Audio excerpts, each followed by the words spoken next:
point de vue. Mathieu Mouzou.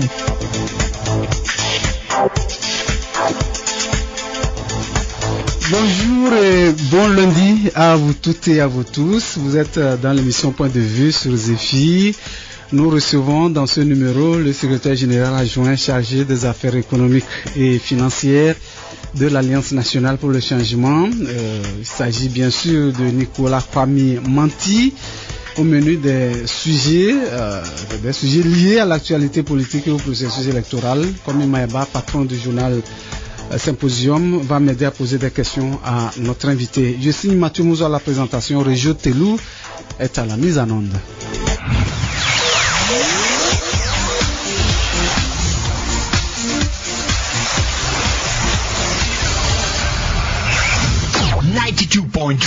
This is Zéphyr. Point de vue. Voilà donc comment nous démarrons cette émission. Notre invité est avec nous, Monsieur Nicolas Kwame Manti. Bonjour. Bonjour Monsieur Mouzou. Vous êtes le secrétaire général adjoint chargé des affaires économiques et financières de l'Alliance nationale pour le changement. Merci d'avoir répondu à notre invitation, toujours très disponible. Ça fait plaisir. J'en profite pour saluer vos auditeurs et auditrices et dire bonjour à la population togolaise. Merci beaucoup. Le confrère Kwame Maeba est en route, il va nous retrouver ici et on va parler peut-être d'un autre sujet concernant notamment notre confrère Ferdinand Haïté qui a été donc honoré à recevoir le prix international de la liberté de la presse 2023 décerné par le comité pour la protection des journalistes. Quand le confrère sera là, on va aborder le sujet. Alors, pour démarrer, Monsieur Manti, le président national de l'Alliance nationale pour le changement a rencontré, Monsieur Jean-Pierre Fabre a rencontré la jeunesse du parti, c'était samedi dernier. On voudrait savoir, c'est l'actualité, pourquoi cette rencontre et qu'est-ce que le président national de l'ANC et les jeunes se sont dit. Il faut dire que l'ANC a pour habitude d'organiser de telles rencontres. Il faut partager les expériences et on vient de faire un parcours du recensement électoral, parcours auquel les jeunes prennent part activement et donc il était nécessaire de les regrouper, d'entendre leurs remarques et en retour qu'ils puissent recevoir d'autres points de vue pour leur permettre de continuer à être efficaces sur le terrain.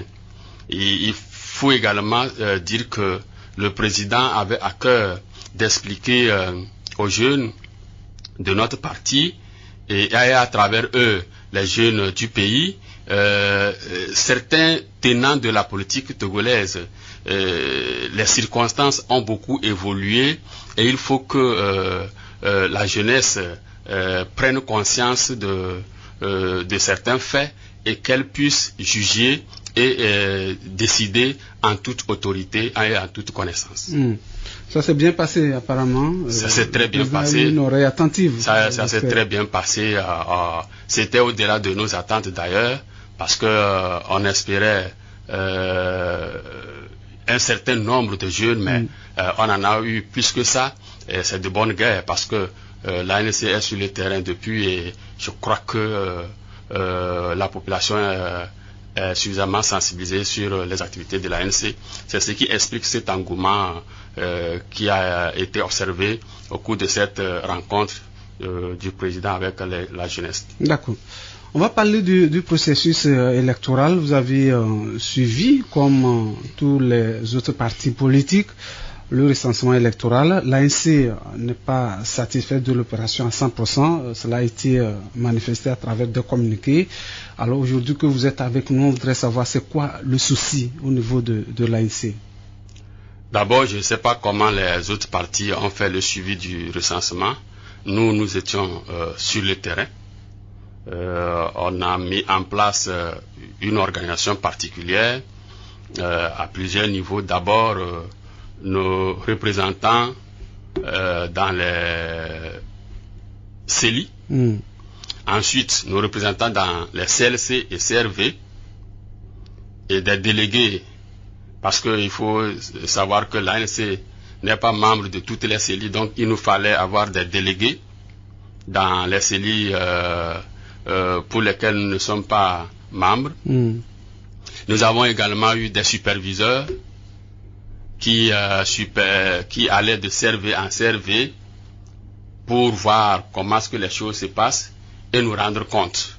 Donc nous étions effectivement sur le terrain, et en plus de ça, on a eu une équipe de veille et une équipe du bureau national qui était sur le terrain en dehors des superviseurs. Nous sommes allés jusqu'à Saint-Cassé et nous avons observé beaucoup de choses, et au fur et à mesure qu'on observait ces choses-là, on tentait en intervenant auprès des membres des CLC, des CRV, des CELI ou de la CENI pour obtenir réparation, et au même moment on attirait par voie de communiqué ou de lettres les autorités compétentes en la matière pour que des choses qui n'allaient pas bien soient rectifiées.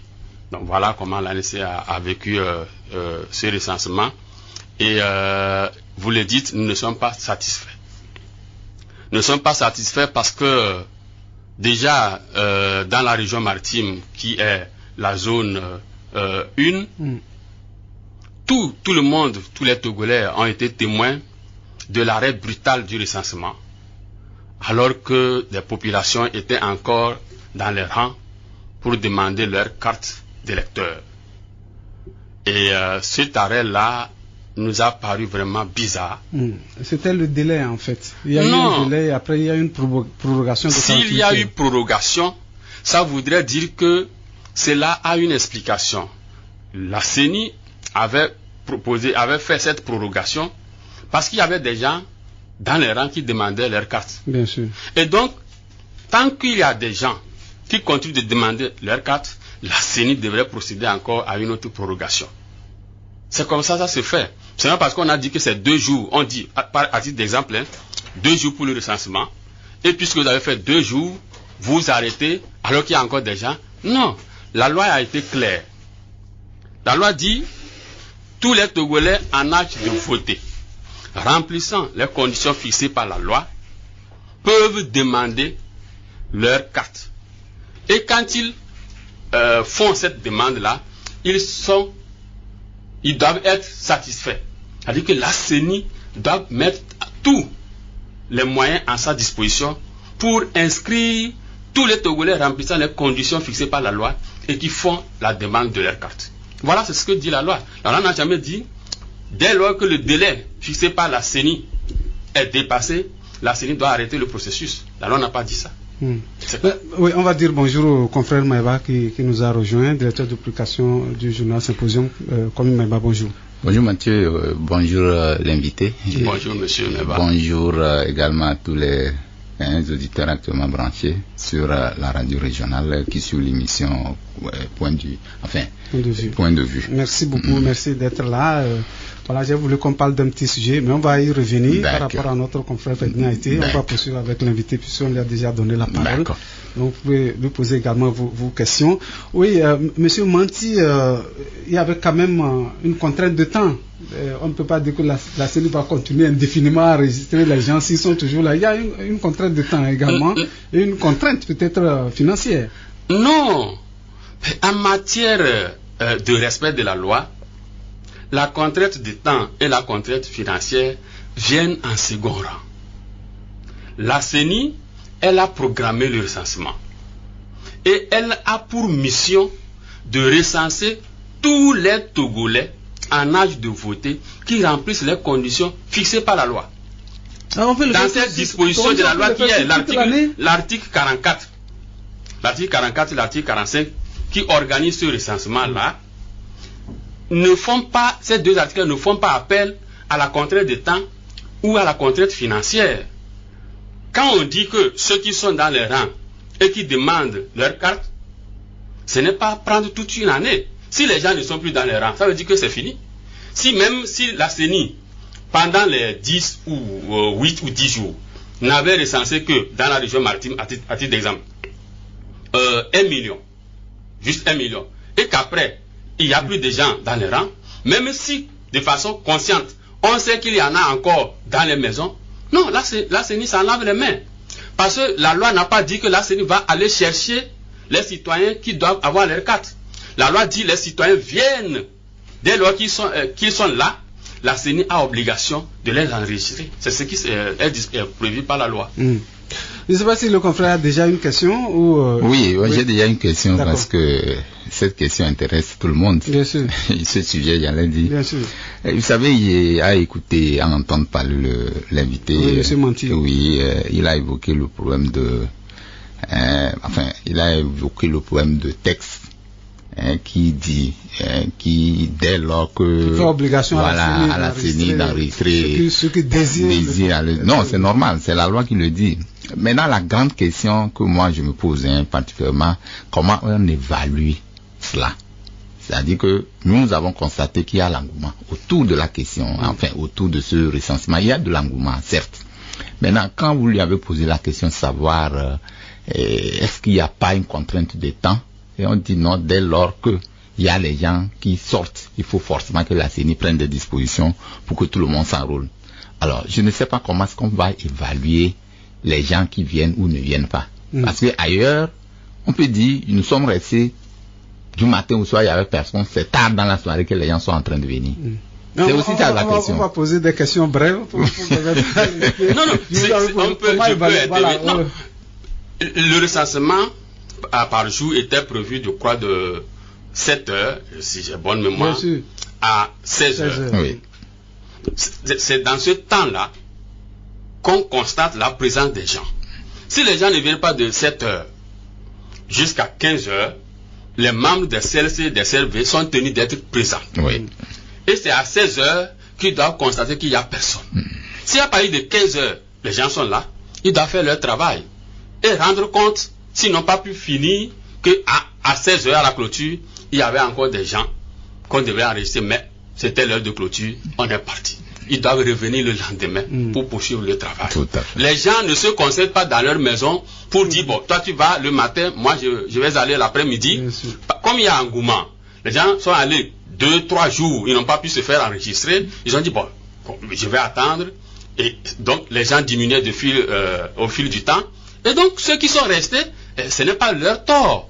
Certains sont même allés dès du début jusqu'à la fin sans pouvoir se faire enrôler. C'est vrai que les premiers jours, ça a traîné, les gens aussi ne sortaient pas. Mais vous demandez la reprise de l'opération dans la zone 1. Alors, que tout ce qui a été est fait, tout ce qui a déjà été fait soit annulé pour reprendre à zéro. Quels sont les mécanismes? Non, nous ne demandons pas la reprise. On demande la poursuite du recensement dans la région maritime. C'est la poursuite du recensement. Ce qui a été fait, c'est fait. Maintenant, ceux qui n'ont pas pu se faire enrôler, ils ont le droit de l'être. Et donc, la CENI doit rouvrir la séance d'enrôlement pour que ceux de nos concitoyens qui ont fait leur demande et qui n'ont pas pu être satisfaits puissent l'être. Est-ce que vous pensez qu'il y a les moyens pour cela, M. Manti? Mais dites-moi, M. Mousso, oui. l'État vous dit voilà votre droit. Vous devez avoir rempli ces conditions-là pour mériter ce droit. Vous l'avez fait. Et vous dites qu'il n'y a pas de moyens alors que X et Y ont été satisfaits et vous, A, on ne vous satisfait pas parce que l'État dit qu'il n'y a pas de moyens. Est-ce que vous allez vous taire? Non. Ça dit que c'est un droit. Vous voyez, ces gens-là se font enrôler pour désigner dans l'avenir les dirigeants de ce pays. Ne pas les enregistrer, c'est leur refuser le droit de choisir leurs dirigeants. Et je crois que c'est inconcevable.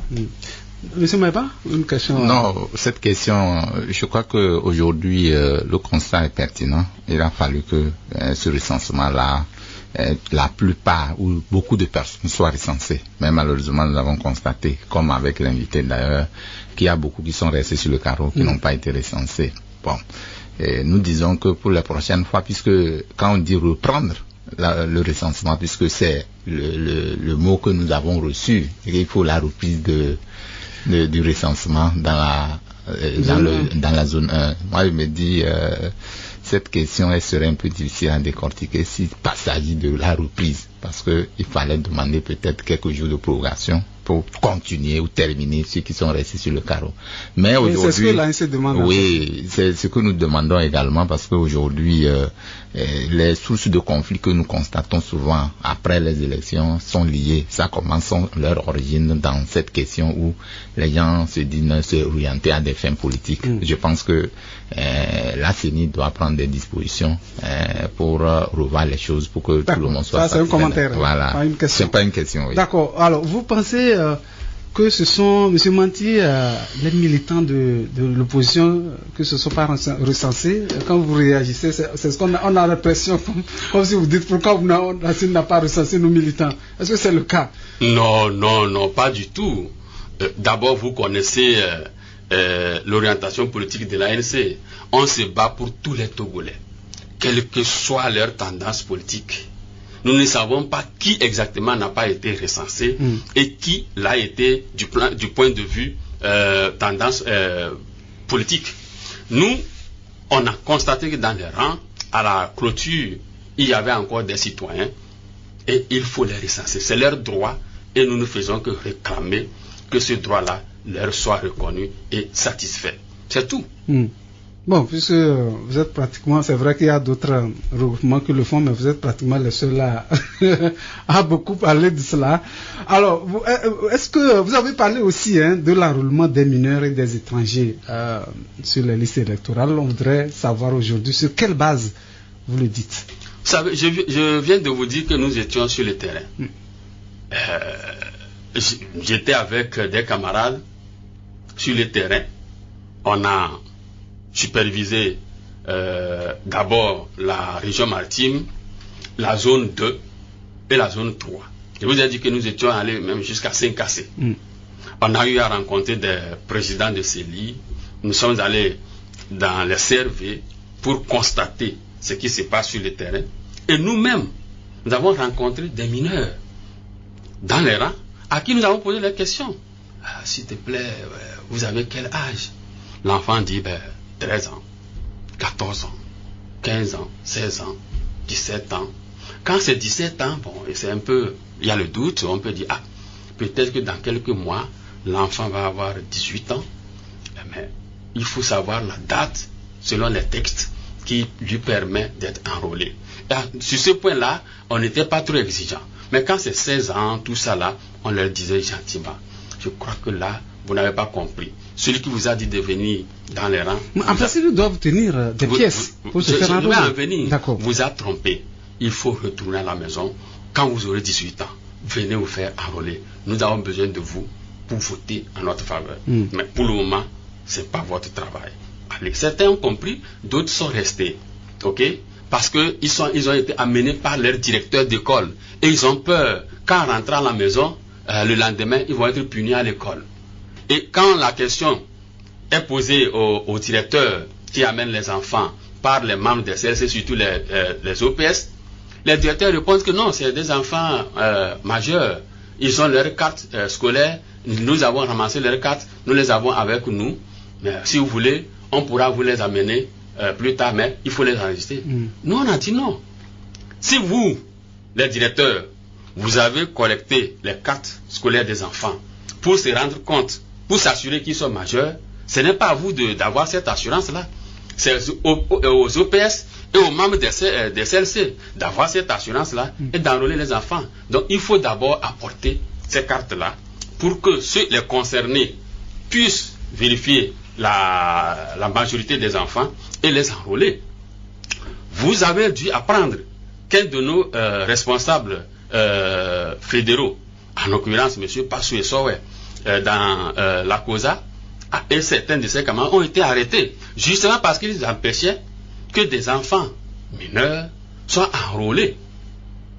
Et les membres des CLC ont dû poser la question aux enfants, apportez vos cartes. Et devant cette vérification, c'est pas la police est intervenue pour embarquer les superviseurs de l'ANC et le superviseur de l'UNI qui a fait appel à la police pour venir arrêter la vérification. Sur les lieux, au niveau du commissariat, ils ont relâché les superviseurs de l'UNI et ont maintenu les superviseurs de l'ANC pendant plus de 24 heures. Bon, c'était juste une manœuvre pour empêcher les camarades de continuer, d'empêcher l'enrôlement des mineurs. Dans tout ce débat, parce que nous aussi nous sommes allés aux informations, ce qu'on a eu également. Non, j'ai une question. Puisque nous on n'était pas vraiment sur le terrain, on a fait des appels, on a J'étais sur le terrain, j'ai eu même un accrochage avec le président de la CELI de COSA 1 et 2 sur cette question, qui avait le jour-là même, le matin, convoqué M. Passou dans ses bureaux. Et j'avais dit qu'il n'avait pas ce droit parce qu'il disait à notre camarade qu'il n'est pas superviseur, il n'est pas délégué, il est observateur. Donc il regarde et s'en va. D'accord. À qui est dévolu le rôle d'empêcher les mineurs de s'enrôler? En réalité, la loi telle qu'elle est, autorise tout citoyen qui veut qu'on respecte la loi de demander, d'obtenir l'arrêt de la violation de la loi. Tout citoyen. Encore plus un délégué. Donc, ils n'arrêtent pas, mais ils demandent aux membres des CLC, celui-là est en train de violer la loi, vous ne devez pas lui permettre de violer la loi. C'est simple. Est-ce que vous avez pu cibler les localités dans lesquelles vous avez enregistré ces enrôlements de mineurs et d'étrangers? Si vous aviez lu notre communiqué, vous allez vous rendre compte que nous avons ciblé, nous avons cité des localités, mais ce ne sont pas seulement ces localités-là. Nous avons dit notamment. Si vous voulez, je peux les citer, citer certaines localités. C'est dans la zone 2, la zone 2, la zone 3. Dans toutes les zones. La zone 2, la zone 3, c'est là où on a constaté l'enrôlement. Dans la zone 1, non. Dans la zone 1, non. Il n'y a pas eu d'enrôlement des mineurs. Oui, à qui peut être. À qui peut profiter? Non, oui, à qui peut profiter ces enrôlements? Vous savez, la CENI est dominée par le parti au pouvoir. La CENI est dominée par le parti au pouvoir.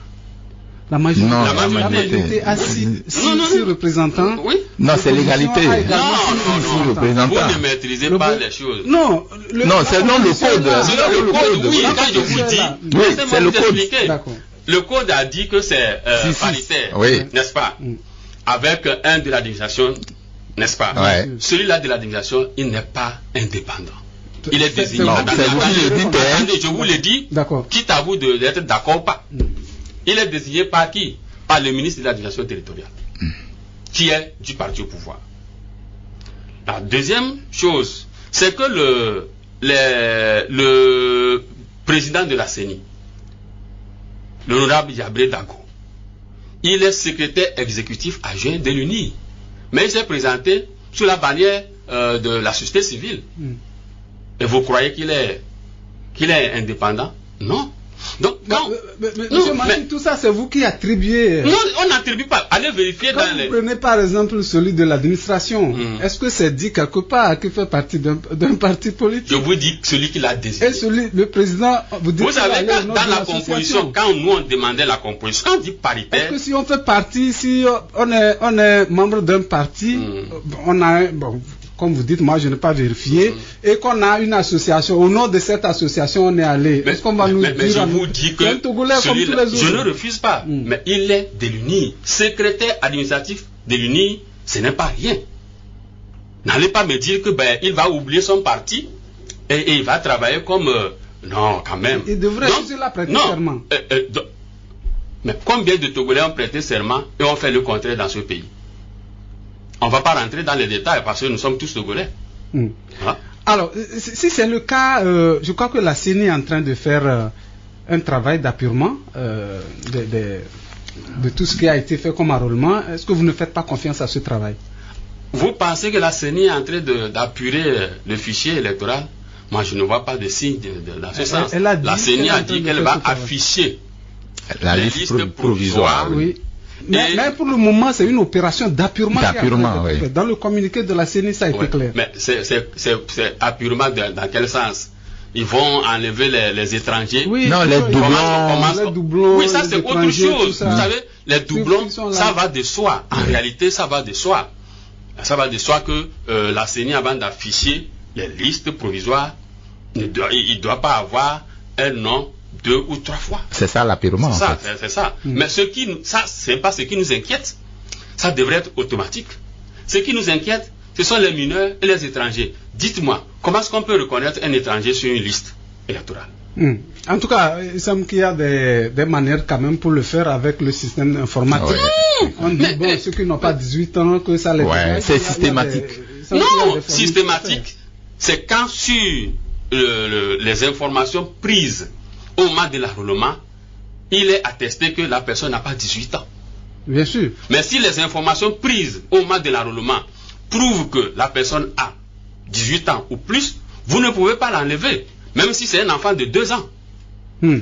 Alors, les listes électorales seront affichées bientôt, vous l'avez dit également. Vous pouvez faire des réclamations avec des preuves si vous n'êtes pas satisfait. Ça, vous avez le Évidemment, c'est le droit de tous les citoyens. Bien sûr. Vous vous préparez pour cela? Les partis politiques, mais nous sommes documentés. D'accord. Et le moment venu, on va faire valoir ce droit-là. Mais ce que nous voulons, c'est-à-dire qu'il ne faut pas que la CENI attende.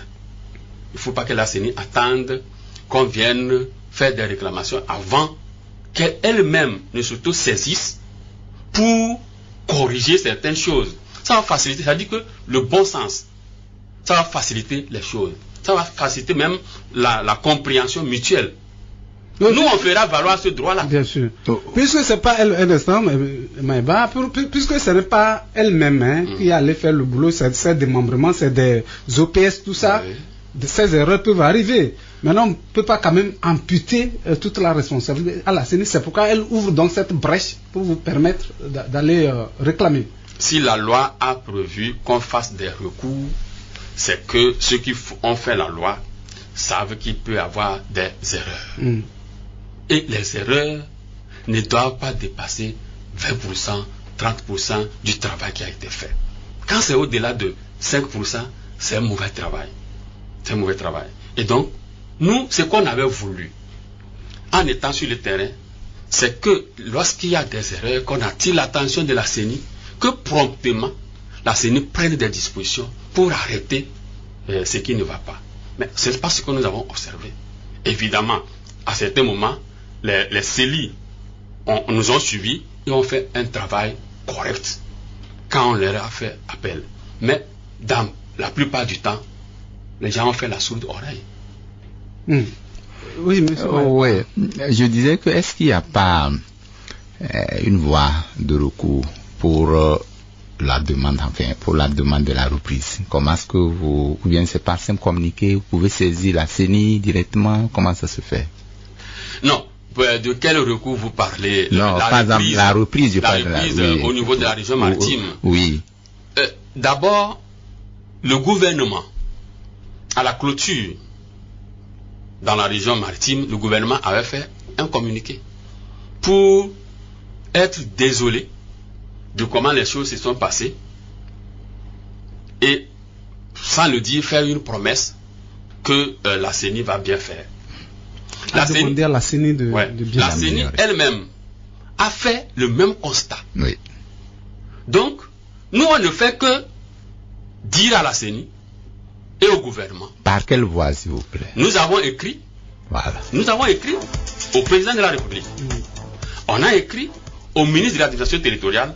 On a informé aussi la CENI avant de faire le communiqué.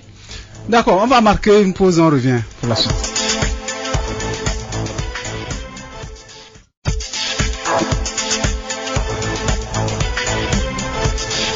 Bien, on revient pour la suite de cette émission. Merci beaucoup à vous de nous suivre. Je rappelle que notre invité aujourd'hui, c'est M. Nicolas Kwame Manti, secrétaire général adjoint chargé des affaires économiques et financières de l'Alliance nationale pour le changement, le confrère Kwame Maïba qui est également à mes côtés, patron du journal Symposium. Merci beaucoup. On revient avec notre invité. Monsieur Manti, on vous donne à nouveau la parole. Moi, je voudrais savoir comment vous avez trouvé la mobilisation de la population au cours du recensement, pour terminer et aller à un autre sujet. Oui, ce recensement a prouvé que les Togolais ont à cœur de régler le problème politique de ce pays. C'est un recensement qui n'a plus été observé de cette manière-là depuis celui de 1997 pour les élections de 1998. Il y avait eu un engouement très sérieux à l'époque. Et c'est ce qu'on on est en train d'observer cette année. Nous en sommes vraiment très fiers de ce que les Togolais sont en train de reprendre conscience que cette lutte-là est la leur et que chacun de nous doit apporter sa pierre à l'édifice pour qu'enfin nous ayons un pays qui nous appartienne à tous au même niveau.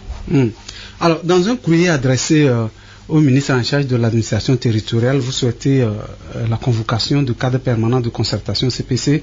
Est-ce que vous confirmez cette information? Oui, l'ANC a écrit donc au ministre de l'administration territoriale pour demander la convocation d'une réunion du CPC. Nous l'avons fait. Alors, quel doit être le menu de ce rendez-vous selon l'ANC? Dans notre adresse, nous avons souhaité que le CPC puisse s'occuper de certains problèmes, notamment le recensement. Et en matière de recensement, prendre des dispositions pour la poursuite du recensement dans la région maritime, des dispositions également pour épurer le fichier électoral en y enlevant les mineurs et les étrangers, de façon à mettre en confiance tous les acteurs politiques et les citoyens. Nous avons également proposé dans ce courrier que le CPC puisse également réfléchir sur le découpage électoral sur le plan législatif. Et nous avons souhaité qu'on parle également du chronogramme des élections, de ce processus-là en cours. Parce que jusqu'ici, nous ne connaissons pas le chronogramme. Or, aucun acteur sérieux ne peut bien s'organiser s'il ne maîtrise pas le chronogramme. Il faut que la CENI communique le chronogramme du processus et permette à chaque acteur, quel que soit son niveau, d'être prêt. C'est en étant tous prêts qu'on peut mieux contribuer à la réussite du processus. Voilà, entre autres sujets, que nous souhaitons discuter au CPC. J'ai une question. Oui. Je reviens par rapport à l'engouement des citoyens par rapport à ce recensement. Est-ce que vous ne la voyez pas, l'engouement, vous ne le voyez pas sur le plan des erreurs commises par l'opposition par rapport au boycott de 2018? Non, pas du tout.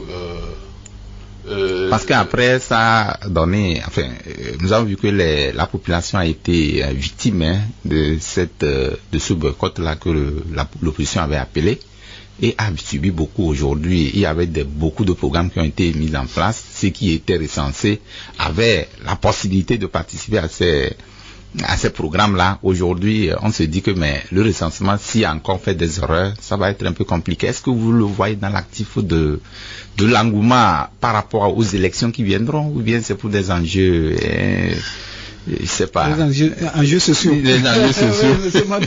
Je crois que le Togolais, avec le niveau de pauvreté qui nous caractérise et la souffrance que nous endurons, le Togolais ne devrait pas se dire que avec 10 000 francs le mois ou 11, 12 000 francs le mois qu'il doit être sauvé. Et donc aller faire feu de tout bois pour se faire enrôler et avoir la carte d'électeur et bénéficier de façon aléatoire parce que rien ne certifie qu'il y aura encore de projets sociaux, de façon aléatoire à la fin du mois, 10 000 ou 15 000. Je crois que ce n'est pas ce que veulent les Togolais. Ce que veulent les Togolais, c'est d'avoir un régime ou une gouvernance qui prend soin d'eux, de vivre un état de droit véritable. Et pour l'obtenir, il faut voter. Il faut choisir ces dirigeants-là qui puissent apporter l'état de droit et permettre à chacun de bien vivre. Je pense que c'est ce que recherchent les Togolais. On va revenir sur le découpage. Comment le voulez-vous? Parce qu'on sait qu'aujourd'hui, il y en a un. Vous savez, depuis 2011, si j'ai bien bonne mémoire, l'ANC avait sorti un premier projet de découpage électoral pour dénoncer celui qui existait. Le découpage électoral actuel a beaucoup d'erreurs. D'abord, la loi, la Constitution dit que tous les Togolais sont égaux en droit et en devoir. Et que la voix de Manti ne doit pas être supérieure à la voix de M. Mouzou, ainsi de suite.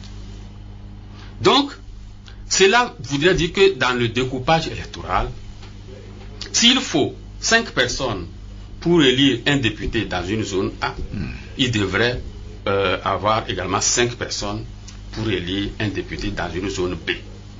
C'est ce que nous recommande la Constitution. Et c'est ce que nous demandons. Si nous pouvons faire un découpage qui respecte la Constitution, plus de problème. Aujourd'hui, vous allez constater que, je prends juste l'exemple du Grand Lomé. Ok? Lomé, le Golfe et Aguenivé font près de 2 millions. Font près de 2 millions. Et ils ont, ces deux préfectures ont combien d'élus? 10. 2 millions sur 8 millions. 2 millions sur 8 millions, ils ont 10. Alors que sur le plan national, nous avons 91. Vous ne trouvez pas que c'est... On siège à l'Assemblée. Oui, à l'Assemblée nationale. C'est trichant. C'est comme si les populations des préfectures du Golfe et d'Aguenivé sont des sous-hommes par rapport au reste de la population. Alors, je crois que le découpage actuellement parle, il y a le critère démographique, il y a le critère géographique. Je crois que ce découpage est pris en compte par rapport à cela. Ce que dit la loi, la Constitution ne parle pas de critères géographiques. La Constitution parle de critères démographiques. Maintenant, si le gouvernement a introduit le critère démographique, c'est tant mieux. Sauf que, même dans ces critères-là, le gouvernement ne respecte pas ce critère. Ok, je vais vous donner quelques exemples. Prenons la préfecture de Dagny, qui a environ 50 000 habitants. Cette préfecture a 2 sièges au Parlement. À côté d'elle, la préfecture de Kbélé, qui a environ 100 000 habitants, peut ne pas avoir de députés. Parce que cette préfecture, comme la préfecture de la Kébou, la préfecture de Saint-Cassé, la préfecture du Bamono, la préfecture de Oti Sud, la préfecture de Naki, Mo, la préfecture de Bengal Ouest, je crois. Ces préfectures-là peuvent ne pas avoir d'élus au Parlement, puisque elles font partie, ensemble avec une autre préfecture d'une même circonscription électorale. Si je prends la préfecture de Kbélé, elle et la préfecture de Kloto font une circonscription électorale. Si l'ANC se présente dans cette circonscription électorale, ensemble avec l'UNI, quel parti je prends, peut-être le cas, je cite seulement 3 partis, puisque c'est 3 sièges, et que chaque parti prenait pour tête de liste un candidat venu de Kloto, chaque parti a pris pour tête de liste Kloto, et qu'à la fin de l'élection, chaque parti ait obtenu un siège, ça veut dire que Kbélé n'a pas de représentant à l'Assemblée nationale. Et où se trouve alors le critère géographique que veut faire valoir le parti au pouvoir? Donc, c'est un découpage qui est taillé sur mesure pour permettre à l'UNI d'avoir la majorité et sans tenir compte du droit qui est donné à chaque citoyen d'avoir la même voix. Est-ce que ce n'est pas prêter intention Pas du tout. à votre adversaire? Pas du tout. D'accord. Alors, vous parlez aussi du chronogramme. Alors, c'est vrai que les dates des 2 élections à venir ne sont pas encore connues, mais on dit souvent, est-ce que vous avez vraiment besoin de ce chronogramme, puisqu'on dit à la fin d'une élection, une autre élection se prépare? Non, cela ne veut pas dire que les partis politiques, du moins, je dois parler pour ce que je connais, Ouais. l'ANC se prépare toujours. L'ANC se prépare pour les élections, mais il faut avoir la maîtrise du temps. C'est le chronogramme qui permet de maîtriser le temps. Vous savez qu'il y a plusieurs valeurs qui interviennent dans ce processus-là. Il y a les moyens financiers, il y a les moyens humains, ainsi de suite. Donc, si vous n'avez pas la maîtrise du temps, comment alors utiliser ces moyens-là? On ne peut pas utiliser ces moyens à bon escient. Si nous savons que le recensement devrait commencer telle date et prendre fin telle date, nous pouvons participer à la sensibilisation de la population. Hein? Vous savez que la CENI n'avait pas fait la sensibilisation qu'il fallait pour que la population sache que voilà, même la formation qu'elle devrait donner aux EPS et aux membres des CLC, cette formation n'a pas été efficace parce qu'on a vu sur le terrain le comportement des membres des CLC et des OPS. Et il y en a qui ne maîtrisaient absolument rien. Donc, quand vous n'avez pas la maîtrise de ce temps-là, les acteurs politiques ne peuvent pas aider de façon efficace à l'organisation sérieuse des élections. D'accord. Oui, je voulais voir par rapport au CPC. C'est que c'est un cadre où tous les partis, enfin c'est les partis qui ayant participé, je crois, à la CNAP. À CNAP, non seulement ça aux élections depuis, je crois, les dernières élections, non, c'est ça, qui seulement se retrouvent au sein du CPC. Aujourd'hui, alors que c'est un cadre où exclusivement les questions politiques sont traitées, en l'occurrence les questions électorales. Aujourd'hui, que feront des revendications de ceux-là qui ne font pas partie de ce cadre-là? Est-ce que vous pouvez citer l'exemple des gens qui ne font pas partie de ce cadre? Oui, il y en a quand, par exemple, bon, je peux parler par exemple de la DMP aujourd'hui, qui n'est pas un parti politique, mais un regroupement de partis politiques qui ne fait pas partie de ce cadre. Est-ce que les partis de la DMP qui font partie, qui sont membres de la DMP n'ont pas été aux élections législatives ni locales? Ils ont participé. Vous venez de dire que le CPC est réservé pour ceux-là qui ont pris part à ces élections. C'est vrai que c'est parti. Nous, on ne peut pas décider à leur place qu'il faut prendre part au CPC ou ne pas prendre part au CPC. Nous n'allons pas non plus leur dire, pour vos revendications, faites ça comme ceci ou là. Je crois que la DMP s'est fait entendre. Elle a sorti des communiqués là. Voilà. Bon, donc, voilà. Oui. Maintenant, il leur appartient de voir comment est-ce que elles peuvent aussi, ces parties-là, cette formation-là, peut participer au débat actuel. Il n'appartient pas à l'ANC de dire, bon, après réflexion, nous pensons que vous devez faire ceci. Oui, mais pourquoi je pose la question? Parce que également dans vos revendications par rapport à la reprise, dans la zone 1, il y a aussi d'autres partis politiques de l'opposition qui le demandent. Pourquoi est-ce que vous ne pouvez pas faire une formulation ou une demande d'ensemble pour que les gens puissent peut-être avoir le quitus de vous accorder le bénéfice? Non, je pense que c'est maintenant que vous paraissez clair dans votre... Pourquoi l'ANC ne se met pas ensemble avec les autres là pour faire la même demande, c'est ça? Oui. Pourquoi les autres ne se mettent pas ensemble avec l'ANC pour faire la même demande? Je ne parle pas de vous seul, de l'ensemble de l'opposition. Pourquoi vous voulez que nous soyons ensemble pour faire la même demande si individuellement on dit la même chose? Est-ce qu'il faut forcément qu'on soit ensemble pour que cela soit crédible? Si vous dites ce que je dis et que M. Mouzo aussi dit ce que nous disons nous deux, ça veut dire que nous sommes ensemble. On n'a pas besoin d'être dans une même pièce pour être ensemble. Il faut être ensemble en ayant le même objectif. Et ceux qui ne disent rien? Parce que ce que nous disons, nous sommes porteurs de leur intention. D'accord. Voilà. Alors, Monsieur Mathieu, est-ce que vous avez eu le retour après votre courrier adressé au ministre d'État, ministre de l'administration territoriale? Oui, je peux vous dire que le vendredi dernier, on a reçu une correspondance du ministre qui convoque le CPC pour mercredi prochain et jeudi. Très bien.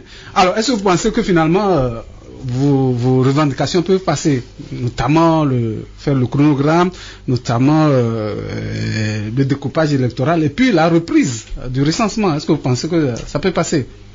Nous avons demandé ces choses-là, nous avons demandé la convocation du CPC en ayant espoir qu'en échangeant entre nous, on peut trouver des solutions. Nous gardons cet espoir-là pour les séances du CPC à venir. Lorsqu'on regarde tout ce que vous réclamez depuis le processus de recensement, les opérations de recensement jusqu'à ce jour, ne craignez-vous pas qu'on dise que vous avez peur des élections? Au contraire, si nous sommes si présents dans ce processus, c'est parce que nous voulons aller aux élections. Et si nous sommes présents et demandons à ce que les choses soient corrigées pour obtenir un processus satisfaisant à tous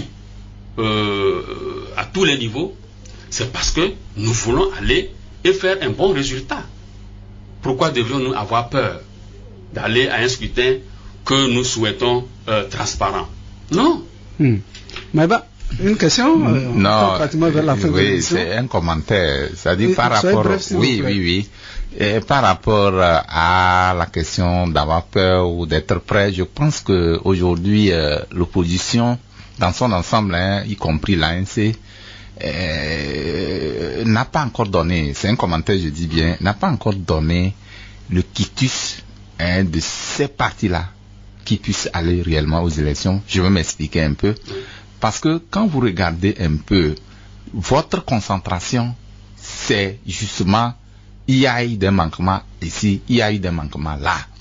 Qu'est-ce qui fait qu'aujourd'hui, ces manquements-là n'ont pas été relevés tant que vous êtes sur le terrain depuis un moment avec les populations? C'est-à-dire que les populations qui vous pensez qui peuvent vous apporter leur quitus, vous devez être plus proche d'eux que d'attendre seulement au niveau des élections ou du recensement électoral. D'accord. Donc ça, là je dis, il y a encore un hic là dans cette main pour donner. Peut-être que vous ne suivez pas de près les activités de l'ANC. Nous sommes constamment sur le terrain. Nous animons des réunions, des meetings tout le temps, pas seulement à Lomé, dans toutes les régions du pays. Je viens vous dire que nous étions jusqu'à CKC. Ne pensez pas que nous étions seulement autour des CRV, des CLC. Non, il n'y avait pas que ça. On a fait d'autres activités. Nous, le samedi, il y a eu une rencontre avec la jeunesse, le président national avec la jeunesse. Nous sommes constamment sur le terrain et c'est pour sensibiliser les populations. On va dire que vous faites un travail de terrain, vous vous préparez pour les élections, mais des voix au sein de l'opposition souhaitent, comme pour rejoindre le confrère, des coalitions ou des alliances électorales. L'ANC est-elle prête dans ce schéma? L'ANC a toujours souhaité les alliances. Mais vous savez que depuis que nous avons été créés, nous sommes créés, on a travaillé avec des partis politiques. Et pour avoir travaillé avec beaucoup de partis politiques, on a eu beaucoup d'expériences, heureuses comme malheureuses. C'est pour cela qu'aujourd'hui nous disons, tout en étant prêts pour travailler ensemble, nous souhaitons que ce soit des gens sérieux, des partis sérieux, des partis travailleurs. C'est tout ce que nous demandons. Donc nous sommes prêts. S'il y a des partis sérieux, des partis travailleurs, on travaillera avec eux. C'est tout ce que nous disons. On va terminer par l'appel de fonds que l'ANC a lancé. Ça ne suffit pas. L'ANC, c'est un grand parti quand même. Vous savez, même aux États-Unis, un parti qui veut gagner les élections ne peut pas se borner seulement sur ses propres ressources. Ce parti-là doit faire appel à la population pour contribuer.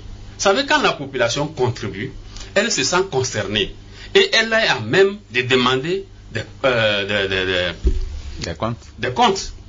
Mais c'est la première fois, c'est pas la première fois que vous le faites. Vous faites toujours des comptes. L'ANC a toujours fait des comptes. Nous faisons les comptes. Nous faisons les comptes. Pourquoi on ne ferait pas des comptes? Les gens estiment que si la population vous fait confiance, vous n'avez pas besoin de le dire, de vous aider. Elle sait financièrement, bien sûr, elle sait comment vous aider pour gagner les élections. Non, c'est pas ça. En votant. Vous savez, non, il suffit pas. Pourquoi nous voulons des fonds? C'est pour pouvoir aller vers la population, les sensibiliser, continuer de les sensibiliser. Si on n'a pas de fonds, comment est-ce qu'on ira vers elles?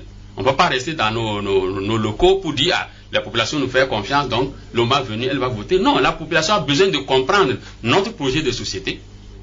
La population a besoin de savoir où on veut l'amener. Et c'est pour cela qu'il faut des fonds. D'accord. Pour qu'elle puisse comprendre. En quelques secondes, on va conclure. On va nous donner 2 secondes pour conclure. Je voudrais d'abord remercier la radio Zéphyr pour cette opportunité. C'est nous que vous remercions. Et insister sur l'appel de fonds dont vous venez de faire cas. Et demander aux Togolais de faire confiance à l'ANC. Nous leur ferons des comptes le moment venu, mais nous avons besoin de leur appui sur le plan financier et sur le plan humain pour nous accompagner vers l'alternance que nous souhaitons tous. Merci beaucoup, M. Nicolas Kwame Manti, secrétaire général adjoint chargé des affaires économiques et financières de l'ANC, notre invité aujourd'hui. Kwame Maïba, merci également à vous d'être là. Un lundi, c'est pas évident. Merci beaucoup. Cette émission se referme ici. Je vous remercie pour votre attention. Mise en ordre, Roger Telou. Mathieu Mouzou, c'est mon nom. Bonne semaine de travail à toutes et à tous. Au revoir.